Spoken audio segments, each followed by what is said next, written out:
Hello everyone, मैं वर्षा आपके अपने यूट्यूब चैनल वर्षा एजुकेशन पॉइंट में एक बार फिर से स्वागत करती हूं। दोस्तों, कैसे हैं आप? आशा करती हूं स्वस्थ होंगे, अच्छे होंगे, आपकी स्टडी अच्छी चल रही होगी। तो दोस्तों, आज की क्लास में बहुत ही महत्वपूर्ण जो है टॉपिक लेकर मैं आई हूं। ठीक है, जैसा कि मैंने आप लोगों से कहा था, प्रश्नावली तो सॉल्व जैसे हम लोग कर रहे हैं वैसे करेंगे, और साथ ही साथ में जो भी इम्पोर्टेंट टॉपिक एग्ज़ाम के पॉइंट ऑफ व्यू से होगा, जहाँ से मतलब कि मेरे कहने का मतलब है कि जहाँ से एक प्रश्न आता ही आता है, तो वो सब टॉपिक भी मैं जो है कवर कराते रहूँगी। ठीक है, तो आज की जो है क्लास में हम लोग देखेंगे जो खड़ी बोली गद्य के जो चार नायक हैं, ठीक है, उनके बारे में हम लोग देखेंगे। ठीक है, उनका अच्छे से विवरण हम लोग अच्छे से जो है इस क्लास में देखेंगे। तो जैसा कि आप लोग जानते ही हैं कि खड़ी बोली गद्य के रूप में जो है चार नायक कौन कौन से हैं। पहले हैं मुंशी सदा सुखलाल नियाज़, दूसरे हैं इंशाअल्लाह खां, तीसरा है दोस्तों लल्लू लाल, चौथा है सदल मिश्र। ठीक है, तो जो है हम लोग जो है यहाँ से देखते हुए चलेंगे, और मैं आप लोग को बताऊँगी भी कि अभी पिछली बार जो है कौन सा क्वेश्चन जो है एग्ज़ाम में आया था, और इसी ही जो है नोट्स के माध्यम से। ठीक है, तो सबसे पहले हम लोग देखते हैं जो है मुंशी सदा सुखलाल नियाज़ के बारे में। इनका जो है सबसे पहले तो आप लोग को जन्म जो है देखना है 746। ठीक है, अब होता क्या है कि हो सकता है मिलान में आप लोग को दे दे कि जो है खड़ी बोली गद्य के जो चारों नायक हैं उनका जो है क्रम से लगाने को दे दे। ठीक है, और क्रम से भी लगाने में भी है, एक तो है इनका जो है जन्म तिथि, फिर उसके बाद है दोस्तों जैसे कि रामचंद्र शुक्ल जी के अनुसार, बच्चन के अनुसार, श्याम सुंदर दास के अनुसार। ठीक है, वो भी जो है एग्ज़ाम में पूछे जाते हैं। तो फिलहाल अभी इनका जन्म तिथि से देखिए। तो ठीक है, पहला पॉइंट हम लोग देखते हैं कि मुंशी सदा सुखलाल जो थे वह दिल्ली के निवासी थे। ठीक है, इनका निवास स्थान भी पूछता है। शब्दों को मेरे सुनिएगा अच्छे से आप लोग, ठीक है, ध्यानपूर्वक लगा के। मुंशी सदा सुखलाल नियाज़ जो है दिल्ली के निवासी थे, और ये जो है उर्दू फारसी के विद्वान भी थे। ये उतना इम्पोर्टेंट नहीं है, लेकिन इनका निवास स्थान बहुत ज़्यादा इम्पोर्टेंट है।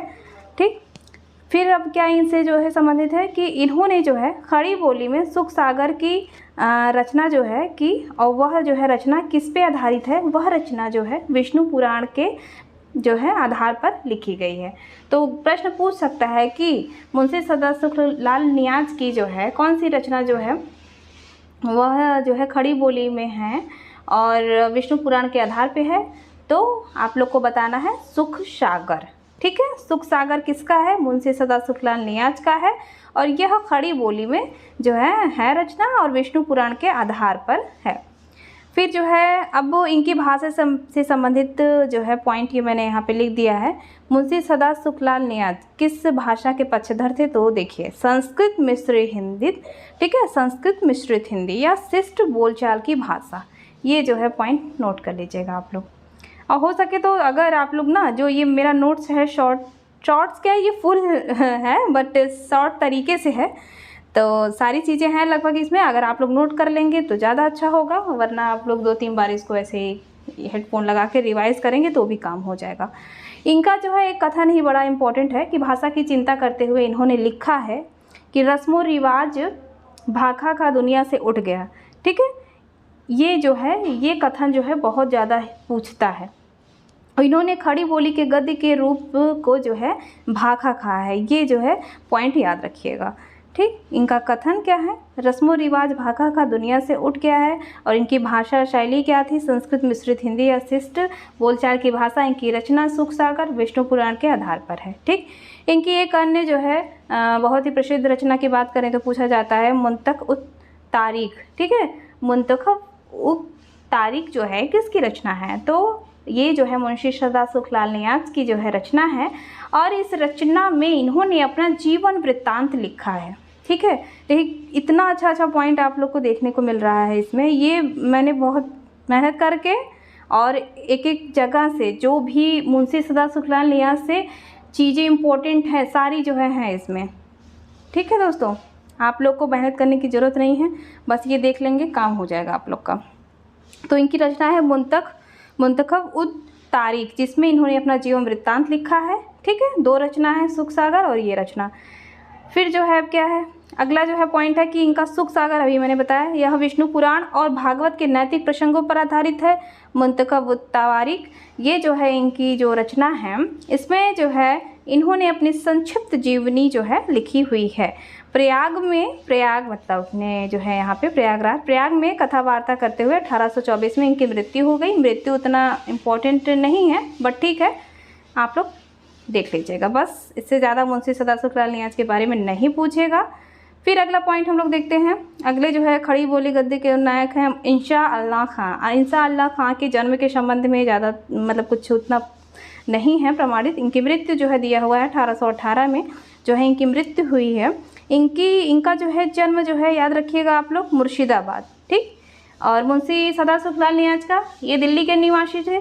इंशा अल्लाह खां ये मुर्शिदाबाद में इनका जन्म हुआ था।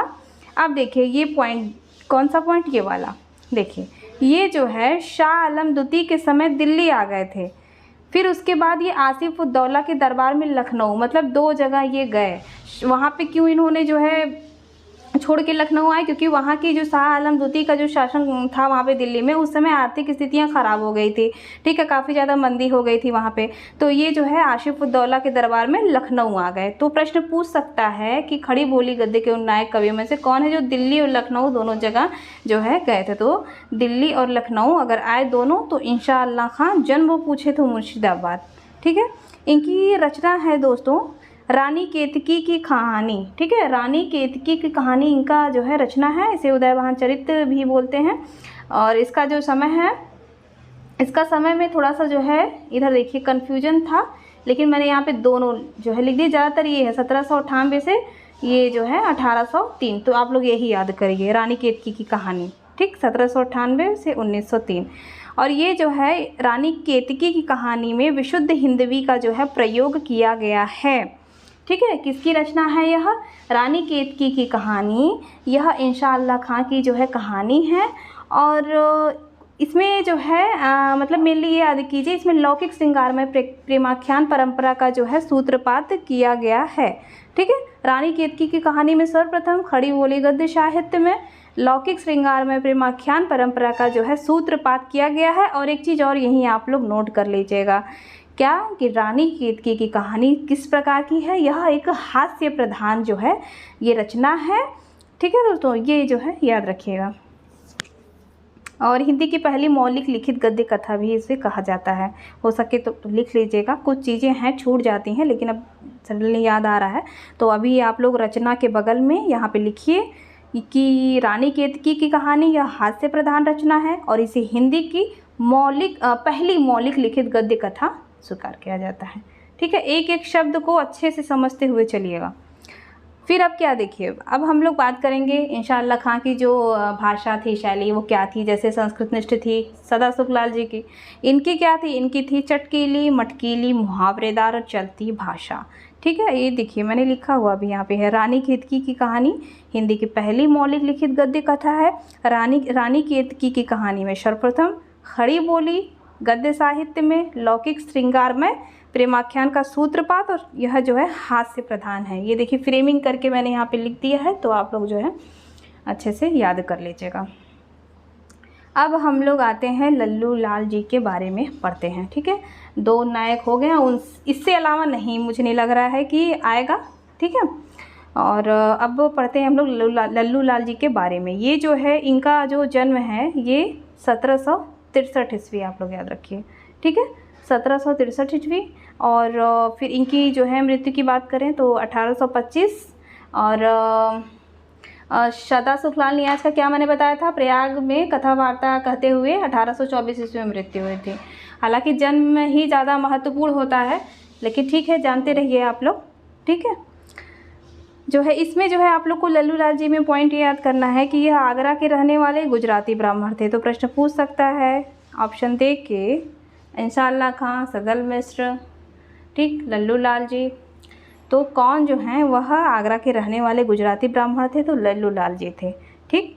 दूसरा पॉइंट याद करना है कि 1802 ईस्वी में फोर्ट विलियम कॉलेज में इनकी नियुक्ति हुई थी। फोर्ट विलियम कॉलेज भी अलग से पढ़ना है आप लोग को, क्योंकि उसमें जो गिलक्राइस्ट जी हैं ना, उनके बारे में जो भी पूछा जाता है। गिलक्राइस्ट जी की एक रचना पूछी थी TGT 21 के पेपर में, और साथ ही साथ में मतलब ये फोर्ट विलियम कॉलेज से संबंधित है लल्लू लाल जी, एक है सदल मिश्र जी, ठीक है। तो ऑप्शन क्या दिया हुआ था दोस्तों, जैसे कि इंसाअल्लाह और सदा सुखलाल जी को ऑप्शन में भी दे दिया गया था कि इनमें से जो है कौन है कौन नहीं है, ठीक है। हालांकि मुझे प्रश्न पूरा याद नहीं आ रहा है, बट इसी से संबंधित था प्रश्न। और साथ में गिलक्राइस्ट जी की एक पुस्तक जो है पूछ दिया था। सोचिए कितना इम्पोर्टेंट पॉइंट है। तो बहुत ही अच्छा टॉपिक है, आप लोग बहुत ही अच्छे से जो है ध्यानपूर्वक जो है अच्छे से पढ़िए। बशर्ते आप लोग को क्या करना है, यह वीडियो काफ़ी ज़्यादा अच्छे से 2-3 बार देखना है, हो सके तो नोट्स बनाते हुए चलिएगा।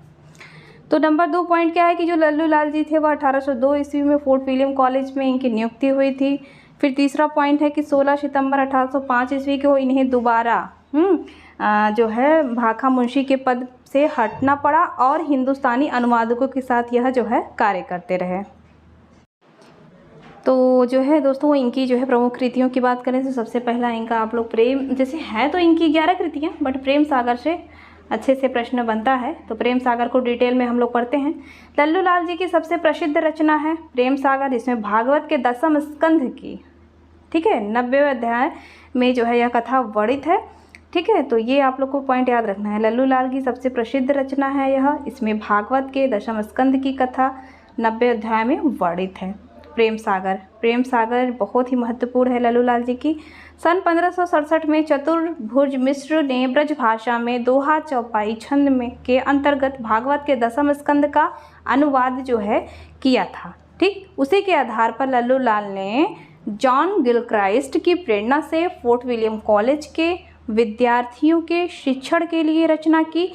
इस ग्रंथ को संस्कृत यंत्रालय मुद्रणालय जिसको भी बोलते हैं कलकत्ता से सन 1810 ईस्वी में प्रकाशित हुआ और इसके कई संस्करण प्रकाशित हुए और अंग्रेजी में इसके 6 संस्करण जो है प्रकाशित हुए थे। सोचिए प्रेम सागर से संबंधित इतना ज़्यादा पॉइंट आप लोग को मिलेगा, लेकिन एक ही जगह तो नहीं मिलेगा, ठीक है। तो आप लोग जो है जैसे इसको याद रखिए, आप लोग को मिलेगा तो बहुत मिलेगा कि प्रेम सागर या नागरी दशम, इनकी मतलब प्रेम सागर आए या नागरी दशम, ठीक है ना, कंफ्यूज नहीं होना है। लल्लू लाल जी की है। और लल्लू लाल जी की थोड़ा सा एक खासियत क्या थी, इनकी बस एक रचना छोड़ के बाकी जो जितनी भी शेष रचनाएं हैं वह सब अनुदित हैं। एक रचना वह कौन सी है वो मैं आप लोग को बताऊंगी। तो जो प्रेम सागर ये रचना है इनकी दोस्तों बहुत ही इम्पोर्टेंट है, आप लोग अच्छे से जो है देख लीजिएगा। बाकी इनकी अन्य रचनाएं भी मैं आप लोग को बता दूंगी, ठीक है। जैसा कि मैंने बताया कि लल्लू लाल जी की जो रचनाएं हैं लगभग सभी जो है अनुदित थी। शेष एक रचना जो है मौलिक थी, वो मैं आप लोग को बताऊँगी अभी आगे। तो लल्लू लाल के हम लोग 11 पुस्तकों की जो है बात करेंगे। 11 ये जो है संख्या याद कर लीजिएगा आप लोग, ठीक। सिंहासन पत्तीसी पहली रचना है 1801, दूसरा है बैताल पचीसी 1801, तीसरा है शकुंतला नाटक 1801 और चौथा है माधवानल 1801, पाँचवा है राजनीतिक 1802, ये सब ईस्वी में है। और छठवां है प्रेम सागर जो कि शुद्ध खड़ी बोली, ठीक है, में है यह। सातवां है ब्रज भाषा व्याकरण, ठीक है दोस्तों, इसको आप लोग इम्पोर्टेंट कीजिए। जो ये ब्रज भाषा व्याकरण जो है इनकी रचना लल्लू लाल जी की, यह मौलिक रचना है, ठीक है। आपने याद रखना है कि लल्लू लाल द्वारा रचित ब्रज भाषा व्याकरण इनकी मौलिक रचना है, से सभी रचनाएं इनकी अनुदित हैं, ठीक है। ये आप लोग को जो है क्लियर रखना है। 11 इनकी रचनाएँ थी। फिर अगली जो है रचना की बात करें तो फिर है सभा विलास जो कि 1815, 2 रचनाएं हैं इनकी ब्रज भाषा में है। माधव विलास 1817, लाल चंद्रिका 1818। 11वां है, देखिए ये ललाहे लिखा गया है, ये जो है गलत हो गया है, तो आप लोग जो है इसको सही कर लीजिए, लताइफ़े हिंदी, ठीक, ये ला को तब बना दीजिए, लताइफ़े हिंदी 1810। तो इनकी ये रचनाएं आप लोग याद रखिए, कौन सी ब्रज भाषा में है, कौन सी शुद्ध खड़ी बोली में है, ठीक। तो ठीक है, अब हम लोग आगे पढ़ते हैं सदल मिश्र। सदल मिश्र जी भी हैं, यह जो है चौथे, अब बस ख़त्म ही होने वाला है दोस्तों, धैर्य बनाए रहिए आप लोग। तो इनका जो है जन्म की बात करें 1768 ईस्वी में इनका जन्म है सदल मिश्र का। सदल मिश्र बिहार के आरा जिले के थे, ठीक है। आगरा के गुजराती ब्राह्मण लल्लू लाल जी थे, ठीक। और इंसाअल्लाह खां मुर्शिदाबाद में जन्म हुआ था। ये सैर किए थे दिल्ली लखनऊ दोनों का, फिर सदा सुखलाल नियाज़ की बात करें तो ये दिल्ली के निवासी थे। सदल मिश्र बिहार के आरा जिले, तो आप लोग को ये याद रखना है। ये भी फोर्ट विलियम कॉलेज से संबंधित है, यानी कि लल्लू लाल और सदल मिश्र दोनों लोग जो हैं वह फोर्ट विलियम कॉलेज से संबंधित हैं। कौन नहीं है? इंशाअल्लाह खां नहीं है, सदा सुखलाल नियाज़ नहीं है।